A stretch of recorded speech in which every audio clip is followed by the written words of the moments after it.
Hola, ¿qué tal? Bueno, hoy vamos a ver algunas partes de diseño, de construcción, de funcionamiento acerca de bombas y motores. Y también hablaremos de algunas oportunidades de eficiencia en estos equipos. Ok, comencemos con los motores de inducción. Hay diferentes tipos de clasificaciones de motores. Uno de ellos es los que trabajan con corriente alterna y que son ampliamente usados en la industria con diferentes configuraciones como la trifásica.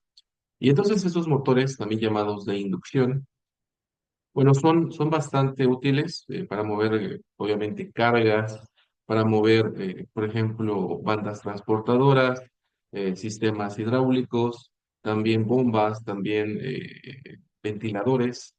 Y entonces, un motor de inducción, que aquí podemos ver sus partes principales, consta, por ejemplo, de una carcasa que recubre todos los componentes interiores. Está unos alambres o enrollados a través de, bueno, a lo largo de, más bien alrededor de núcleos, y eso se le conocen como devanados o embobinados. También está el rotor, también están las partes de los cojinetes que soportan al eje, y también tenemos componentes auxiliares como son ventiladores, que su función principal es remover el calor que hay dentro del motor y empieza a disiparlo, ¿no? Aquí vemos también unas aletas que ayudan para ese propósito. Entonces, estas son las configuraciones más básicas, no significa que sean las únicas. Y ahora hablemos del estator, es la parte medular de este tipo de sistemas. Y aquí podemos ver, por ejemplo, un estator que tiene diferentes números de vanados o núcleos ferromagnéticos, y alrededor hay estos alambres que, por cierto, están esmaltados para evitar cortocircuitos, además de que también son recubrimientos para evitar, por ejemplo, altas temperaturas y que eso conlleve a un incendio. Así que aquí podemos ver muchos diferentes núcleos que también, por cierto, son llamados polos, debido a que hay una interacción conjunta, por ejemplo, este polo con este polo.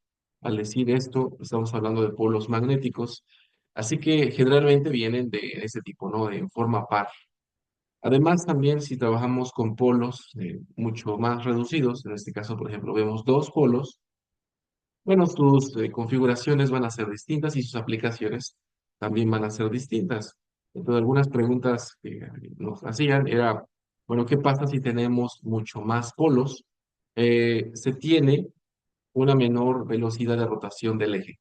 A mayor polos, mayor cantidad de polos, se tiene menor RPMs. Y si se tiene menor cantidad de polos, se tiene mayor RPMs. Entonces, es una de las dudas que surgieron por ahí. Entonces, aquí vemos cómo está el embobinado. Bueno, aquí está también parte del rotor. Y esto es el estator. Aquí podemos ver una animación de cómo sería una configuración trifásica. Y en el estator, como les decía, hay núcleos que están fijos, como estos que están aquí, que son los polos. Y alrededor hay estos alambres enrollados, que son los devanados. Y entonces la unión de esos dos polos, por ejemplo, aquí vemos el rojo con el otro rojo, forman una fase. Es decir, todo sistema de este tipo eléctrico saca, o se puede decir, produce unas curvas sinusoidales del comportamiento de voltaje, señales de corriente, también de potencia. Y entonces son características de esa, se puede decir, funcionamiento de la corriente alterna. Pero también se pueden hacer configuraciones de más fases, es decir, de otras curvas que no están exactamente al mismo inicio como si fuera la línea o la curva roja. Pueden comenzar mucho más antes, mucho más después. Generalmente están separados 120 grados porque vamos a tener una interacción de campos magnéticos que suceden en diferentes tiempos. Entonces, de esta manera, así vamos a ver que la interacción entre estos campos magnéticos y sus parámetros de funcionamiento o sus curvas de funcionamiento, pues van a estar desfasados. De hecho, en la teoría se conoce como ángulo de desfasamiento.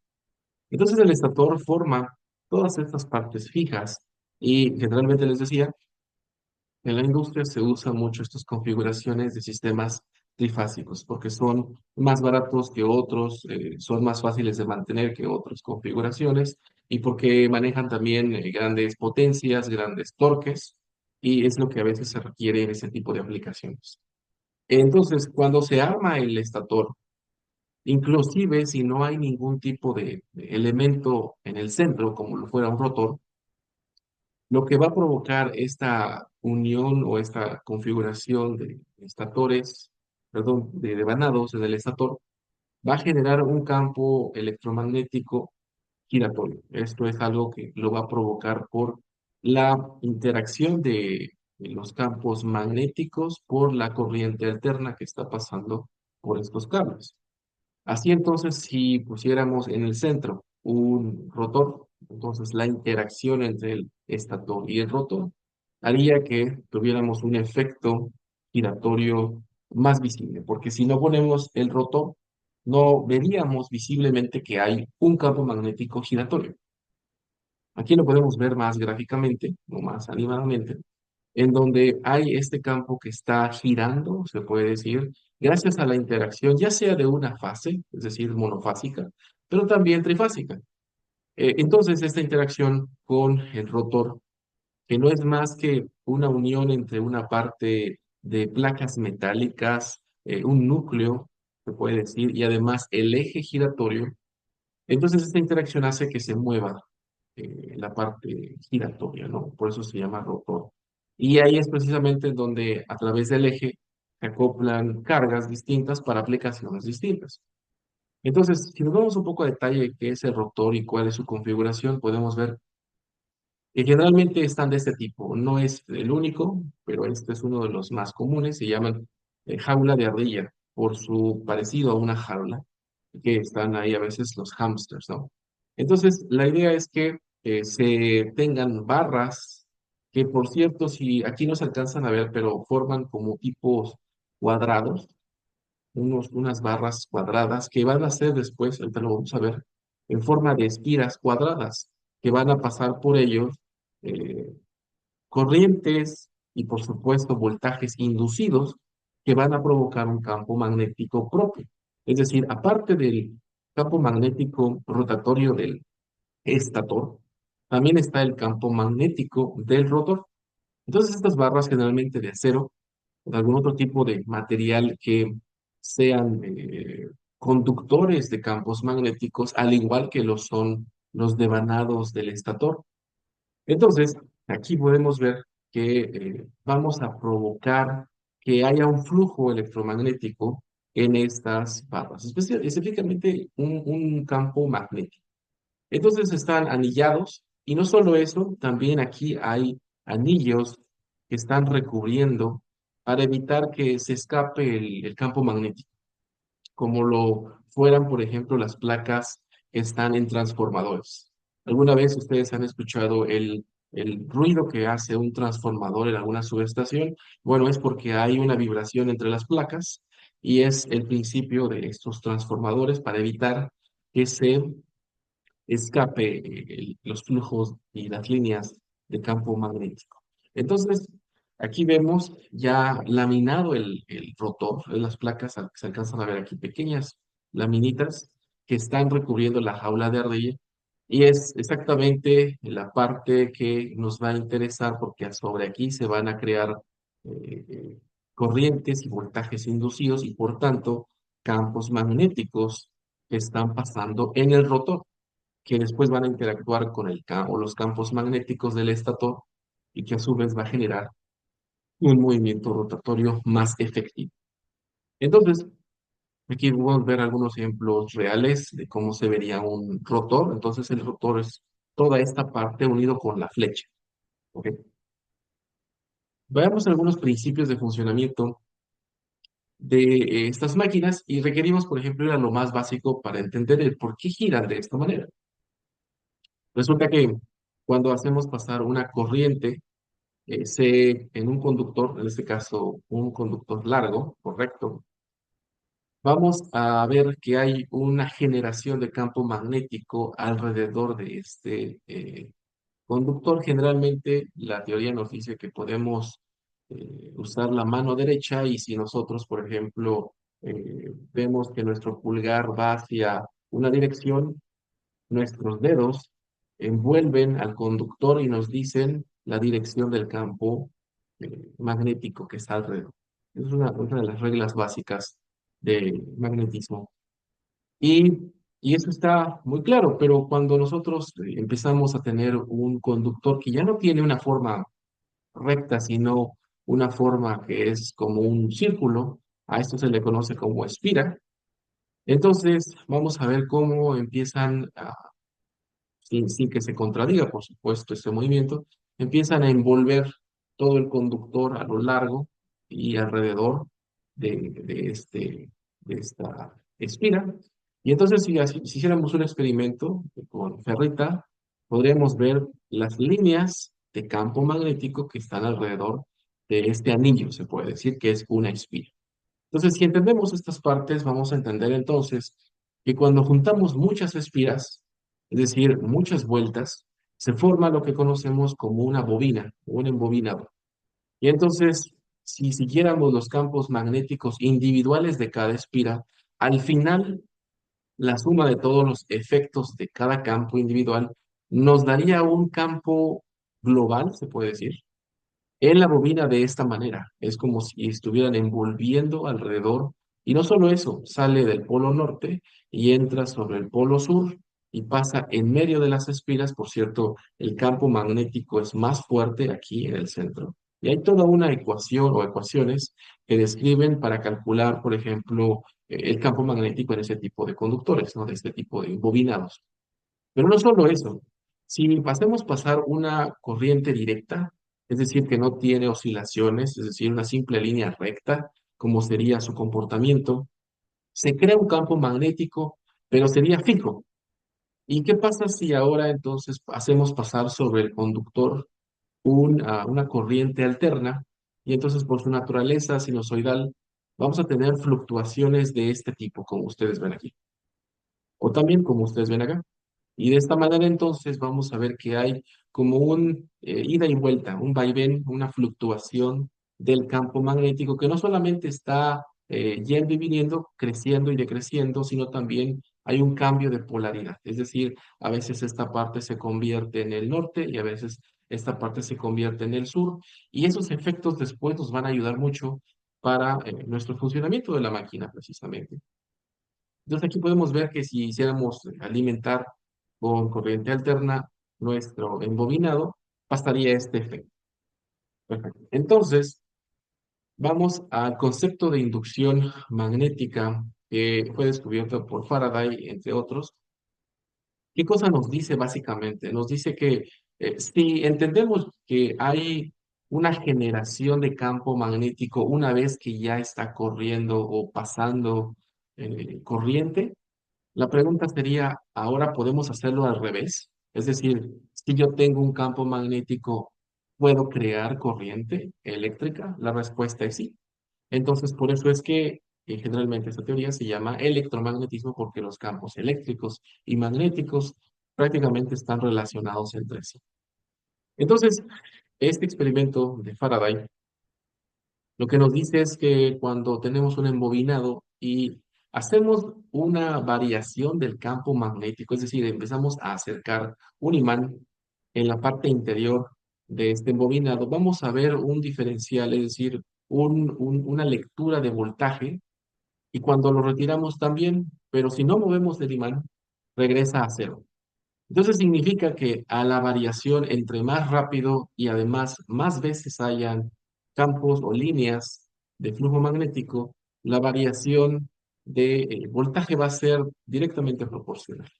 Entonces, de esta manera, si no usáramos el imán y ahora lo que va a causar la oscilación o la fluctuación de este campo magnético ya no sería este elemento, sino la corriente alterna, tendríamos el mismo efecto. Es decir, podríamos generar no solamente estos campos magnéticos o este campo magnético oscilatorio, sino todo lo que esté cerca de ese campo magnético va a ver y va a correr por estos lados, la segunda bobina, una corriente que se llama corriente inducida o también voltaje inducido.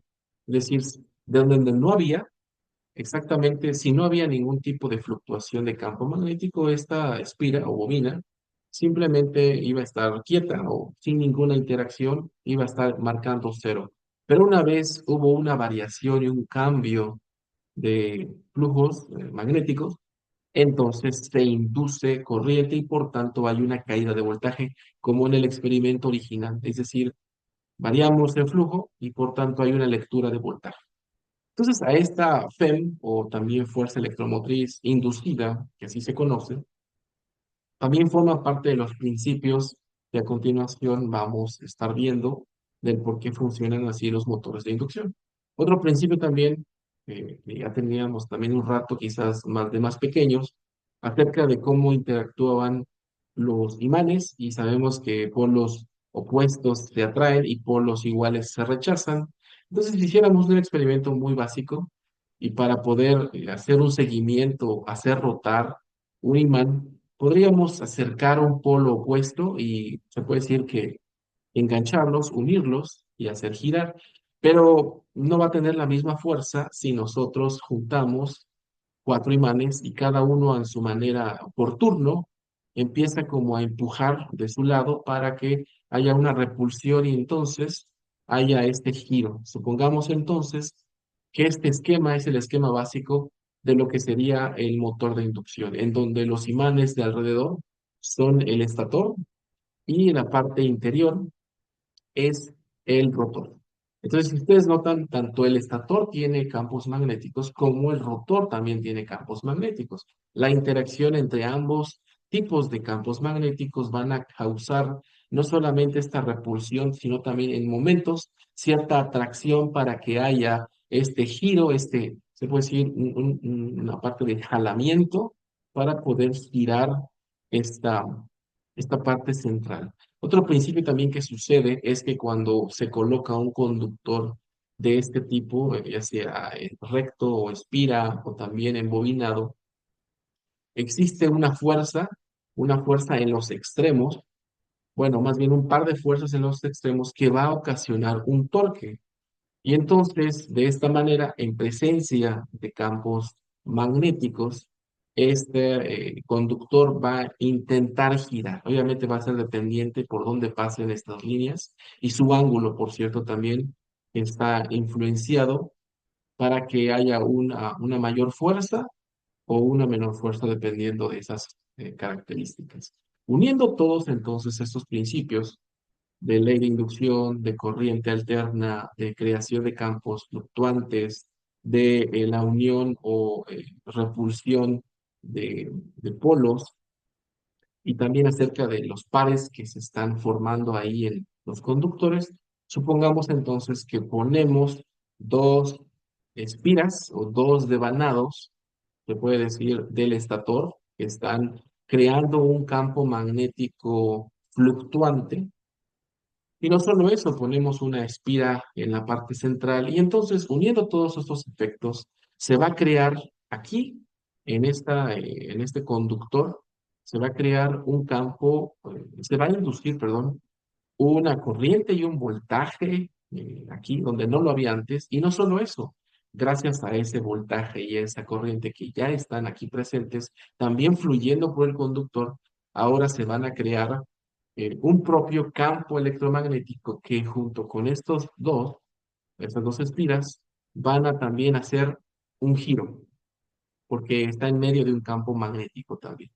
Entonces, no solamente va a intentar estar girando, sino también va a estar interactuando de esta manera como si fuera una repulsión y una atracción, porque hay una fluctuación de campos magnéticos de los embobinados. Como decíamos, está pasando de norte a sur, y la espira a veces entiende que debe alejarse y en otras ocasiones debe acercarse por este cambio de polaridad. Así entonces, esta sería la configuración básica de un motor de inducción y por eso se llama de inducción porque hay una inducción de los campos magnéticos hacia los conductores del rotor, pero esta configuración no es del todo suficiente, especialmente si solamente trabajamos una espira. Necesitamos más espiras y de ahí viene el concepto de la jaula de ardillas. ¿Se acuerdan que les decía que era como eran una serie de cuadrados o de rectángulos? Y entonces cuando hacemos pasar sobre más eh, conductores cuadrados, se hace más efectivo este par o esta rotación. Y no solo eso, también estamos en presencia de una parte de dos estatores o de dos devanados, no está mal decir dos estatores, más bien dos espiras del estator, pero que a veces en ocasiones se atasca, se atora, porque a veces hay una parte aquí que como que le faltaría en otros dos extremos esta parte de tener otro impulso extra. Y es por eso que se recurre a estas fases para garantizar un poquito mejor de torque. No significa que estas configuraciones de dos polos no sirvan, al contrario, sí tienen su aplicación y sí funcionan, pero cuando nosotros tratamos de garantizar, como les decía, torque y que no se pierda ningún tipo de momento a la hora de que estamos intentando girar el rotor, entonces lo que vamos a hacer es cambiar el momento de empuje de ese rotor. Y eso lo vamos a lograr cambiando el momento en que sucede el campo magnético. Y si unimos diferentes fases, es decir, cada una produce un campo magnético aparte, en diferente momento y tiempo, entonces logramos impulsar mucho mejor efectivamente el rotor. Por ejemplo, en la sesión les comentaba que si ustedes intentan mover un objeto, por ejemplo, grande, quizás una mesa, y dos personas lo toman del extremo, yo creo que intentan girarlo, por supuesto, sobre su mismo eje, o su eje, perdón, que está pasando en el centro, yo creo que sí lo podrían mover.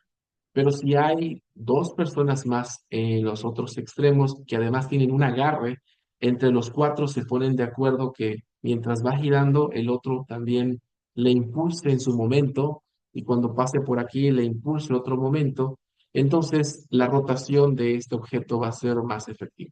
Y es por eso que tenemos diferentes fases de este tipo. Y cada uno, por supuesto, está cambiando de polaridad y está sucediendo en diferente forma.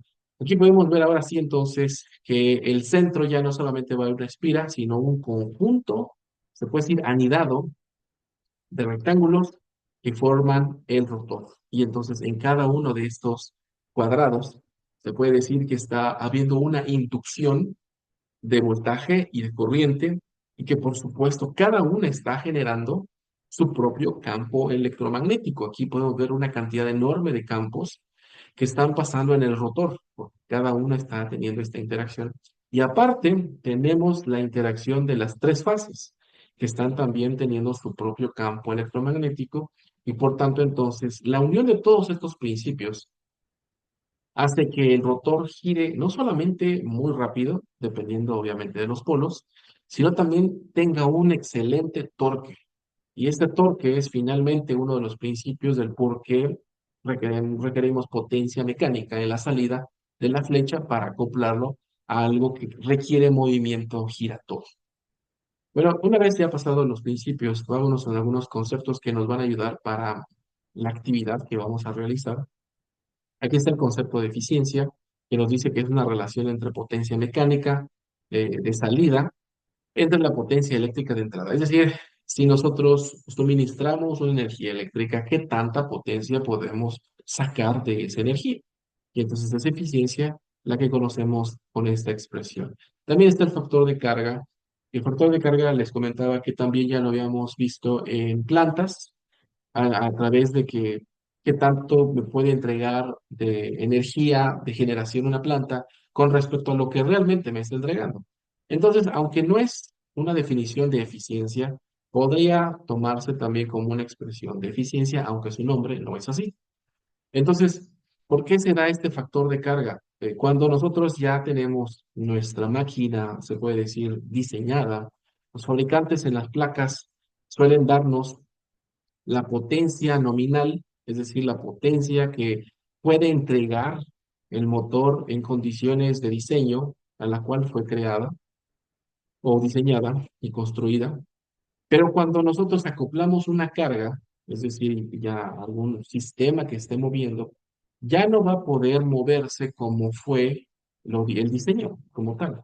Entonces, esta potencia real entregada va a ser mucho menor que la potencia de placa. Y entonces este factor de carga nos va a decir realmente cuánto es la carga del motor que nos está entregando finalmente nuestra aplicación de motor. Por ejemplo, si compramos un motor de 40 caballos, y después, haciendo algunos análisis y cálculos, vemos que solamente tenemos una entrega de 20 caballos, entonces realmente perdimos 20 caballos en el proceso de transformación, se puede decir, de energía mecánica, y entonces el factor de carga va a ser 50%. ¿Por qué hay pérdidas en esta eficiencia?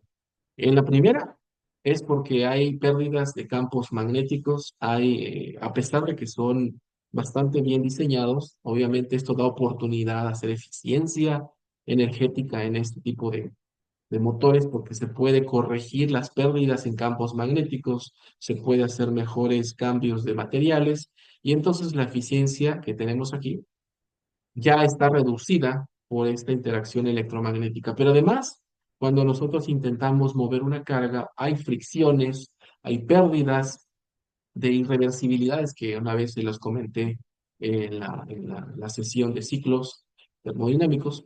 Y entonces los motores realmente no terminan por entregarnos lo que generalmente se establecía. Y esto es normal, no se puede revertir esta segunda ley de la termodinámica que también se aplica a motores.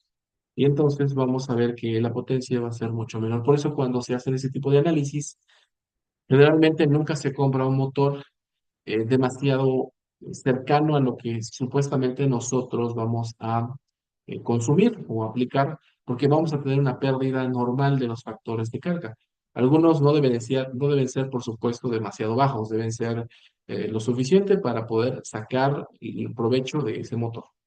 Bueno, entonces el factor de carga, esta es la relación básica, pero si lo queremos a través de calcular, a través de las RPMs, necesitaríamos tres valores.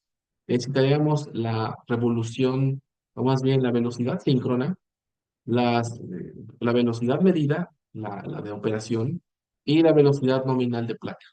Esto se los da el fabricante, esto lo podemos estimar o también se puede calcular. Y esta es la velocidad a la cual no tendría la carga el motor, es decir, a la cual idealmente giraría el campo magnético del estator. Entonces sucede un fenómeno para motores asíncronos, es decir, el campo magnético del estator está girando, o los campos magnéticos del estator están girando, y la potencia real, es decir, el giro del eje con carga, está intentando perseguir o igualar esa velocidad o ese giro de los campos magnéticos, y como no lo va a lograr, aunque va a estar cercano, pero no lo va a lograr, estamos hablando entonces del término de deslizamiento. Generalmente el deslizamiento sucede en motores asíncronos de forma natural y estamos hablando de entre un valor entre 6, 5, 4%. Y entonces la velocidad síncrona es la que tendríamos de diseño sin carga y además considerando la velocidad original que se crea en los campos rotatorios magnéticos. Entonces, van a encontrar ustedes curvas de operación. Una de ellas es esta de torque contra velocidad. Aquí podemos ver la interacción de lo que pasa con el torque o el par rotor, cuando hacemos echar a andar nuestro motor. Y aquí tendríamos un par de arranque. Este par de arranque es necesario porque consume energía a la hora de arrancar el motor. Y esto es precisamente lo que nos consume también grandes cantidades de energía cuando echamos a andar compresores que están impulsados por motores, además de otros dispositivos.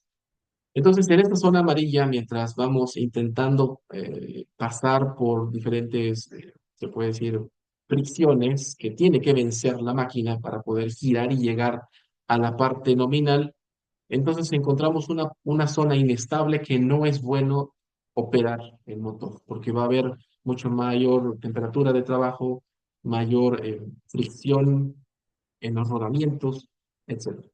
Y entonces es así cuando llegamos al par nominal o torque nominal, que está dado, por supuesto, en función de las variables de entrada del motor, es decir, voltaje nominal, frecuencia nominal, amperaje nominal, y todos estos, cuando se logran, como lo dice la placa del fabricante, cuando lo logras, entonces vas a tener un torque nominal, una potencia nominal, que no exactamente tiene que ser el más grande.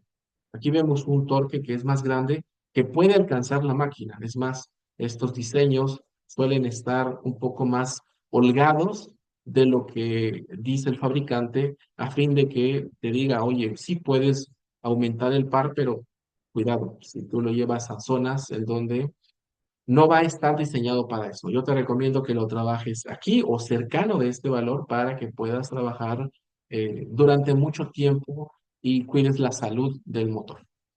Entonces, esta zona que se le considera como zona estable, podemos ver entonces que al par nominal le corresponde su velocidad nominal, es decir, a la cual va a estar girando correctamente, adecuadamente a la cual fue diseñado el motor.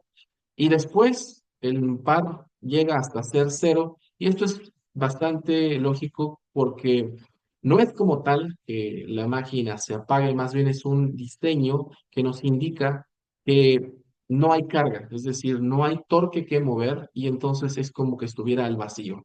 El motor está entonces no teniendo ninguna interacción con alguna carga, alguna aplicación, y entonces estamos hablando de que teóricamente la velocidad de la flecha está moviéndose junto con los campos magnéticos del estator y por tanto entonces la velocidad aquí, cuando no hay par, tenemos la velocidad sincrónica o de sincronismo, que es la que les decía que intenta igualarse cuando ya hay una carga, pero nunca lo logra hacer.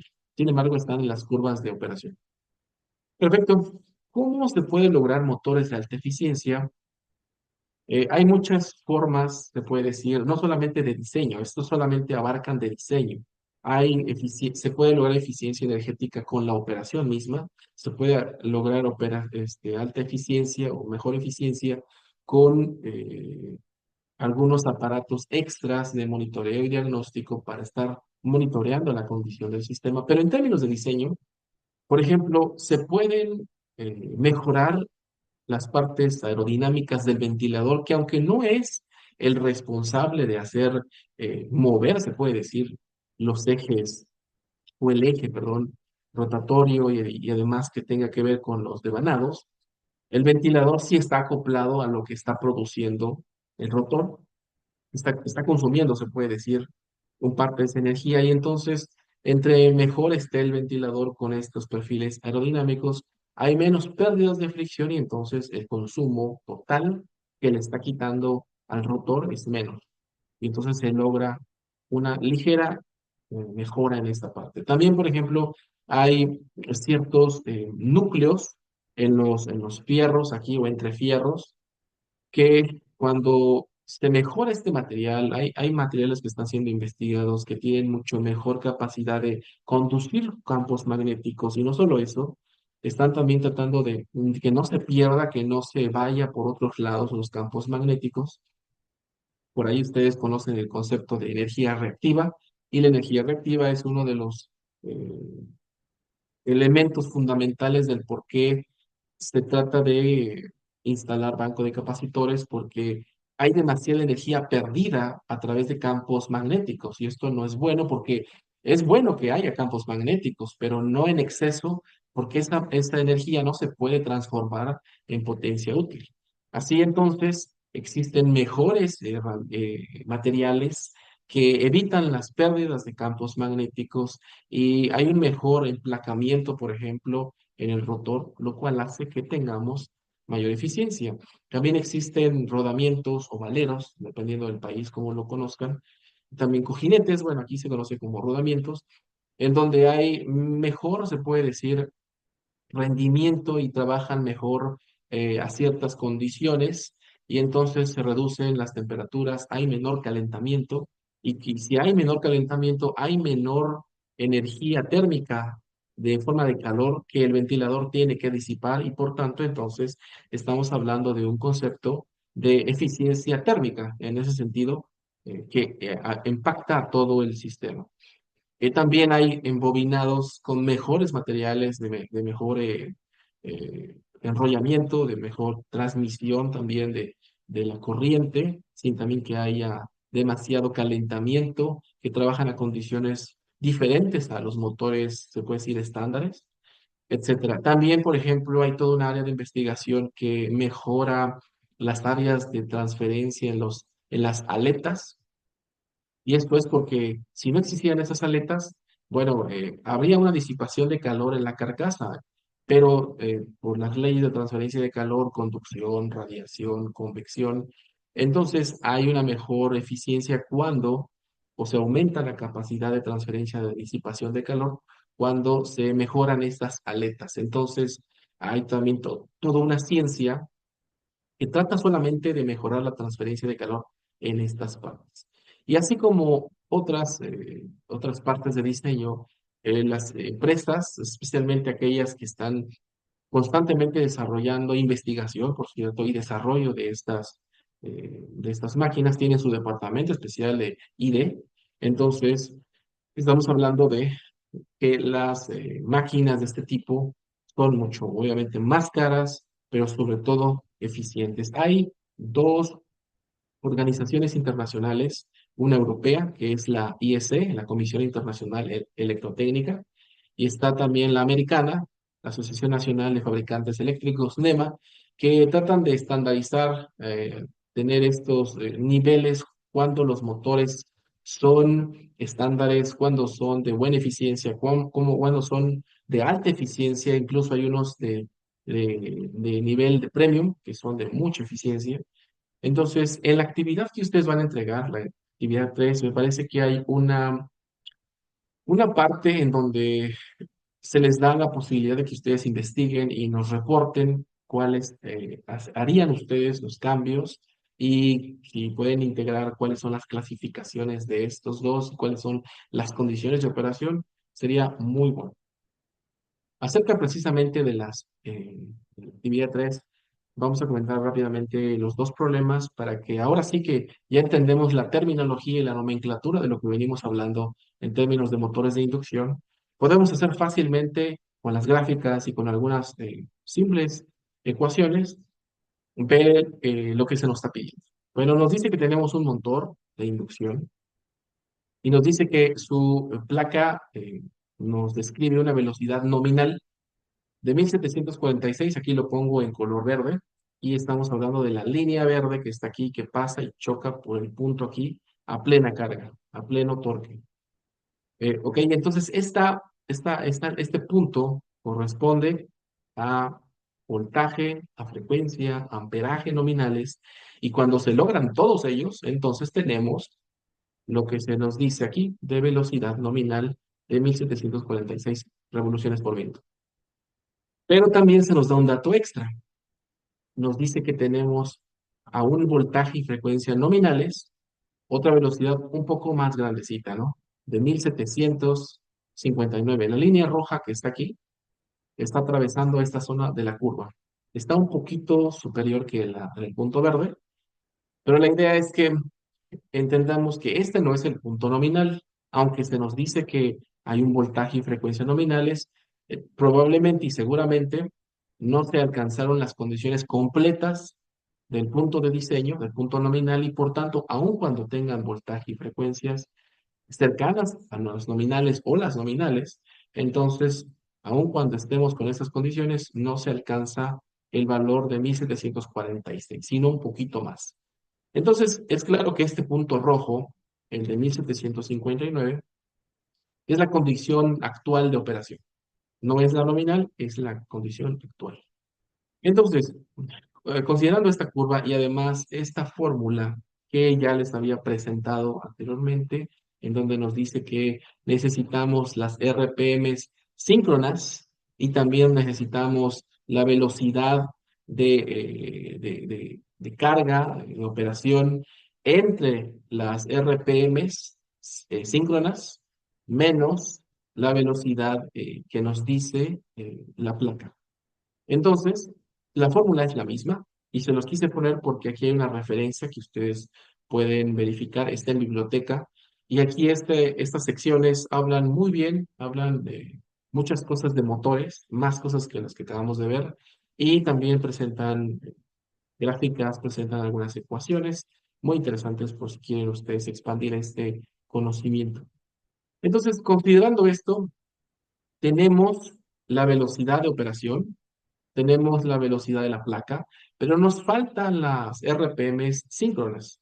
Bueno, para eso tendríamos que irnos un poquito atrás acerca de cómo se calculan estas velocidades síncronas. Estas velocidades síncronas se calculan a través de esta ecuación, que es bastante general, pero nos indican cuáles van a ser las revoluciones cuando no tiene carga el motor. Significa multiplicar 120 por la frecuencia de suministro entre el número de polos, es decir, los devanados que están en el estator. Como les decía que vienen de forma par, al menos en este tipo de motores, entonces no va a haber valores de uno, de 3, de 5, de 7. Solo van a ser pares porque son polos norte-sur magnéticos, entonces vienen por pares. Entonces podemos proponer 2, 4, 6, 8, 10, 12, etc.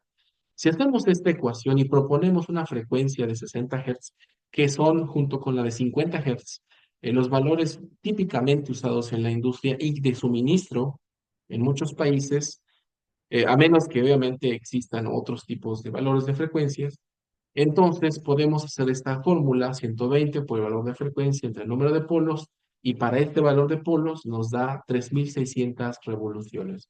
Al hacer cada uno de ellos nos da esos valores y ustedes notan, a mayor cantidad de polos, menor revoluciones.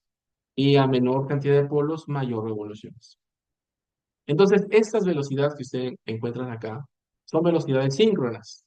Entonces, dices, yo tengo muchas, tengo 8 polos, 12 polos. ¿Cuál es la velocidad síncrona que nos toca aquí? El problema no nos dice ni su velocidad síncrona, obviamente, ni tampoco el número de polos. Pero les comentaba que cuando estamos viendo la figura y estamos en este punto verde, que en este caso es la velocidad nominal, noten la distancia que hay entre la velocidad nominal y la velocidad síncrona, que aquí está en porcentaje por ciento. No nos dice cuánto vale. No es muy distante. Significa entonces que la velocidad nominal sí está muy cercana a la velocidad síncrona. Entonces sería ilógico tomar que 1746 esté muy cerca de 3600, ni tampoco que esté en 1200 porque este valor es menor. Entonces, la más cercana es 1800. Significa entonces que aquí estamos cerca de los 1800 RPM que concuerdan con un motor de 4 polos. Así entonces que cuando ustedes hagan este pequeño cálculo, consideren frecuencia de 60 y polos de 4 polos magnéticos. ¿Ok? Y está bastante tranquilo. Se tiene entonces cuánto va a ser la carga del motor original en porcentaje, obviamente, cuando tenemos ya la salida de lo que no va a ser la carga nominal, es decir, va a ser mucho menos. En un segundo ejercicio, bueno, problema, tenía un poquito más quizás de detalles, pero está también bastante tranquilo. Así entonces podemos ver que tenemos datos de dos motores de inducción y la idea de este ejercicio es elegir, bueno, hacer los cálculos de los dos para poder saber si la inversión que hacemos por comprar un motor o instalar un motor de mayor eficiencia vale la pena en términos económicos y sobre todo nos dice, pues, en cuánto tiempo voy a recuperar la inversión. ¿Va a ser mucho? ¿Va a ser 5 años, 4 años? Bueno, vamos entonces a verlo. Antes que vayamos por los 4 pasos recomendados para que ustedes lo hagan, sabemos que un motor cuando le suministramos la potencia eléctrica, lo mencionábamos, pues claramente por las pérdidas electromagnéticas y otras corrientes parasitarias que se le conoce, que se filtran en otros lados y que no deben estar ahí. Entonces, hace que haya una potencia mecánica mucho menor de lo que nosotros suministramos. Además de que hay disipación de calor y eso tiene que ver con pérdida de eficiencia, eso es normal. Entonces, esta relación es la eficiencia. Pero les decía, cuando ya tenemos la potencia mecánica de 50 caballos, que es lo que nos está diciendo que tiene los dos motores, por cierto, sabemos que no vamos a obtener los 50 caballos de placa.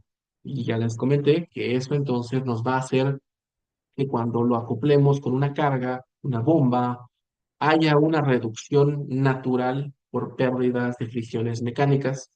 Y entonces estos 50 caballos, que por cierto aquí están convertidos a kilowatts, nos da la potencia nominal. Es decir, esto es potencia nominal de placa. Y entonces el factor de carga que nos están diciendo aquí, de 80% es aquí en la salida. Y entonces vamos a tener menor que 50 caballos. La fórmula que vamos a utilizar entonces es factor de carga igual a potencia real entregada entre potencia nominal, de diseño nominal, aquí falló un poco.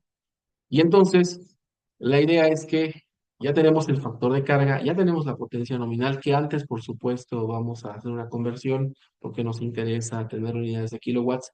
Esto obviamente es kilowatts mecánicos, pero no importa que ustedes aquí no le pongan nada. Y al hacer este despeje, vamos a encontrar entonces la potencia mecánica real en kilowatts. De lo que nosotros, obviamente no van a ser 50 caballos, va a ser mucho menor, conociendo el factor de carga. Entonces, conociendo la potencia mecánica real que tenemos, podemos ahora entonces calcular la eficiencia de la máquina. Si ustedes ven la potencia mecánica entre la potencia eléctrica, ambas reales, entonces hacemos un despeje y ahora la eficiencia pasa dividiendo y tenemos la potencia eléctrica real que nos dice cuánto va a consumir realmente nuestro motor, porque eso es lo que nos va a ayudar a saber cuánto vamos a pagar del consumo eléctrico. Entonces, como tenemos unidades aquí de potencia eléctrica, también en kilowatts, basta con multiplicarlo por el tiempo de operación, en este caso es anual, las horas anuales, y ahora para poder obtener energía eléctrica en términos de kilowatt hora. Cuando entonces tenemos eso, fácilmente podemos saber que con la tarifa que se nos da, saber el costo de la energía que estaremos pagando anualmente por tener estas condiciones de operación de este motor con eficiencia de 91.7 que nos costó $2.506 y que tiene una potencia nominal de 50 caballos. Entonces, este motor es un motor estándar, pero ¿qué pasa si nosotros queremos mejorar nuestro proceso y hacer ahorros y hacer cuestiones de, obviamente, eficiencia energética? Pues vamos a elegir un motor que va a valer más caro, pero que su eficiencia ronda casi los 95%. Estamos hablando de motores quizás NEMA de categoría premium, ¿no? O también de los IEC de categoría premium. Entonces, si ustedes notan, los valores son iguales, es decir, digamos también una potencia de 50 caballos, perseguimos una potencia de 50 caballos, tenemos la misma fórmula, y lo único que está cambiando aquí es la eficiencia. Y por tanto, entonces nos va a mover la potencia eléctrica que estaremos consumiendo, bueno, que estaremos necesitando para poder hacer este trabajo mecánico, que a su vez nos va a mover la energía eléctrica que consume y finalmente el costo de energía. Y entonces, junto con estos dos valores, del caso uno del motor de eficiencia estándar junto con el motor de alta eficiencia, tendremos entonces costos asociados a ellos. Y entonces la diferencia, primeramente la diferencia entre la inversión inicial, es decir, lo que valían los motores, nos va a dar la inversión inicial extra, porque estamos pagando más por un motor de más eficiencia. Y el ahorro es lo que nos costó el motor con menor eficiencia, con el menor costo, menos el costo del motor con más eficiencia. Entonces, si quieren esos dos datos, aplican esta relación básica de una cuestión económica simple, de periodo de retorno de inversión simple, y entonces les va a dar aquí valores de costos, obviamente, entre costos que estamos hablando que están dados por año. Este ejemplo no es la solución del problema, claramente.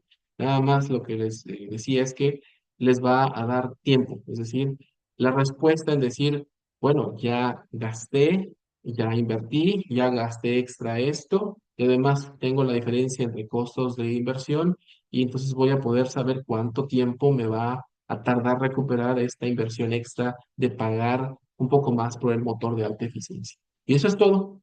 Entonces, en la actividad 3 estos dos ejercicios están tranquilos. La idea es tener las bases fundamentales, más todo lo que ustedes han leído, pero además también que nos den un poco más de información acerca de las otras preguntas que son más investigativas y que también forme parte de conocer más de estos sistemas auxiliares en términos de motores.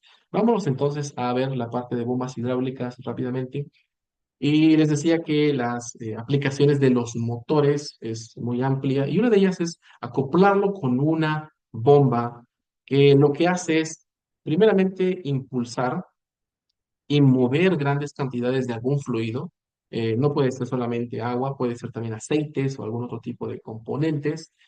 Y subirle la presión y pasarlo a otro lado, transportarlo a otro lado. Y aquí vemos, por ejemplo, que cuando hacemos ya el suministro originalmente eléctrico y pasamos por alguna de cables de alimentación que también tienen pérdidas, mucho menores, pero tienen pérdidas, pasemos pasar de energía por el motor eléctrico que también, aunque sea de alta eficiencia, va a tener pérdidas, el mismo acople, las mismas uniones, etcétera, las mismas fricciones de rodamientos.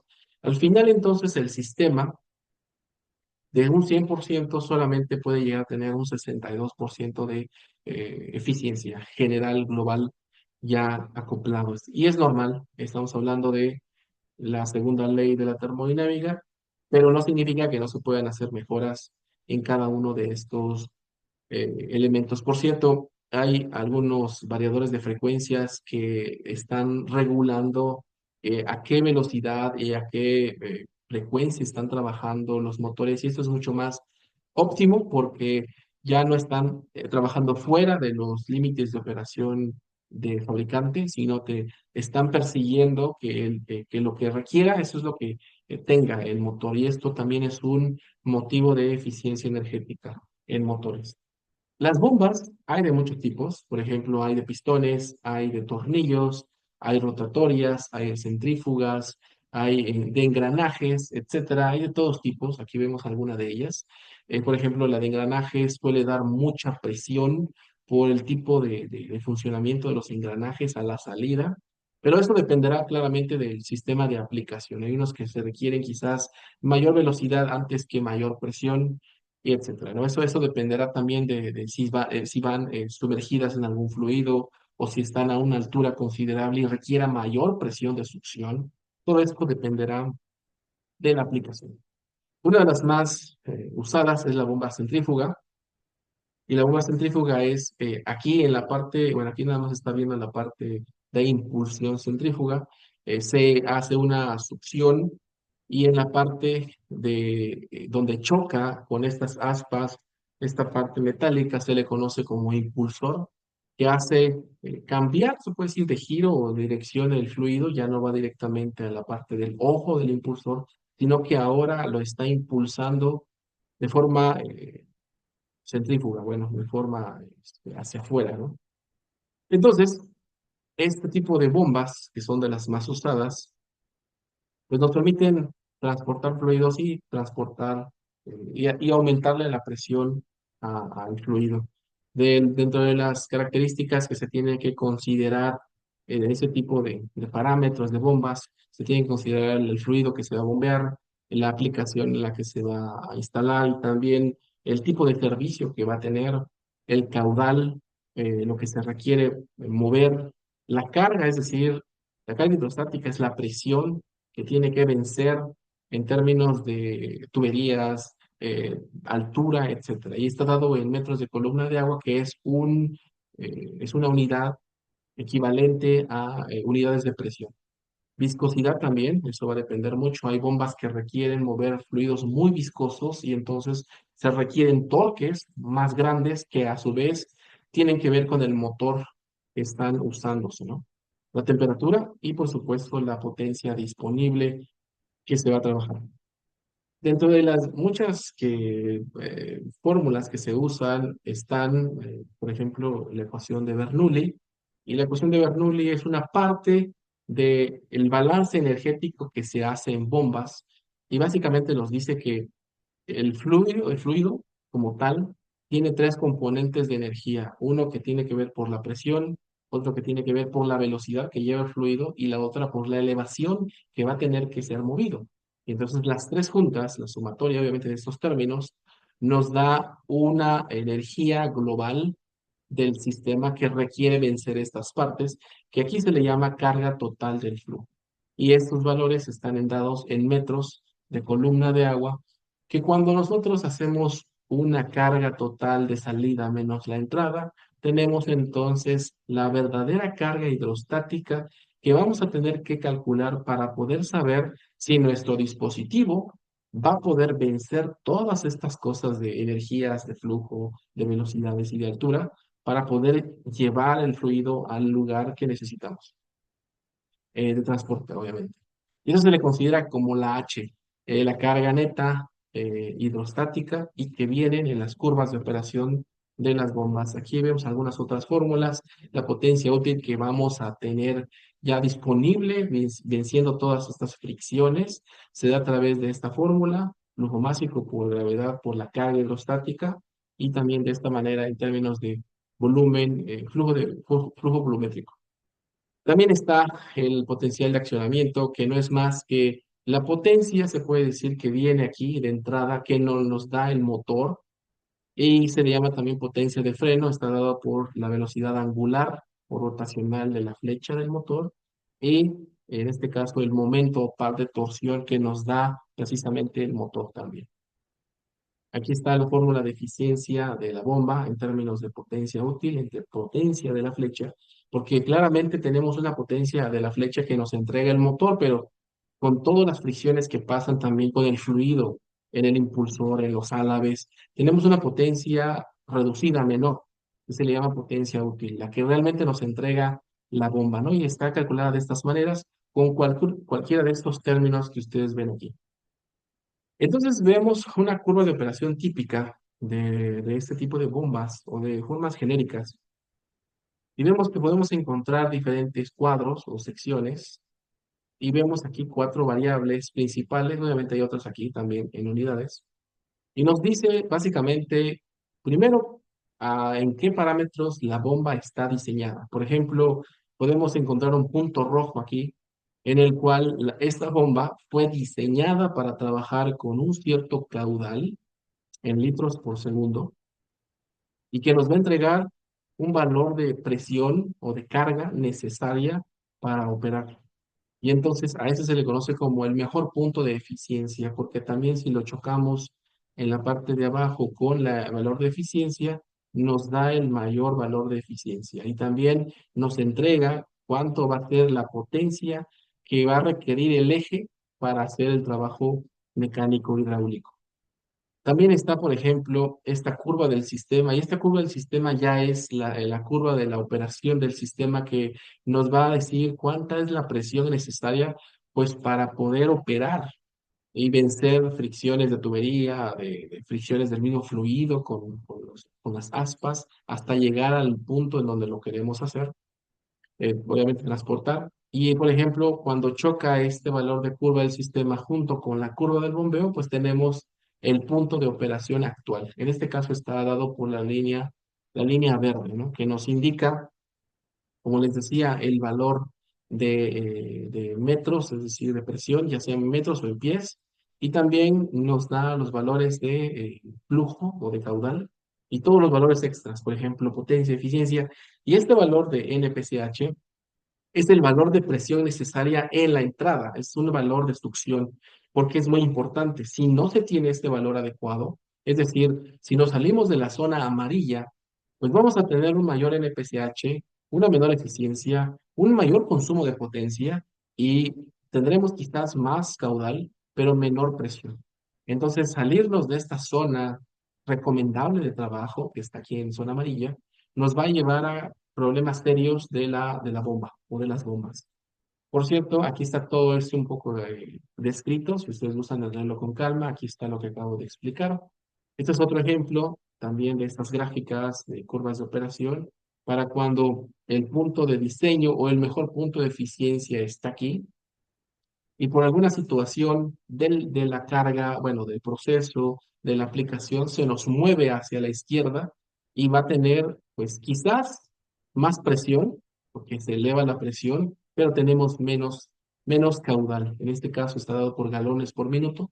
Y no solo esto, vamos a tener idealmente un menor NPCH, que va a tener unas consecuencias que ahorita vamos a ver, y otros valores de eficiencia mucho menores, ¿no?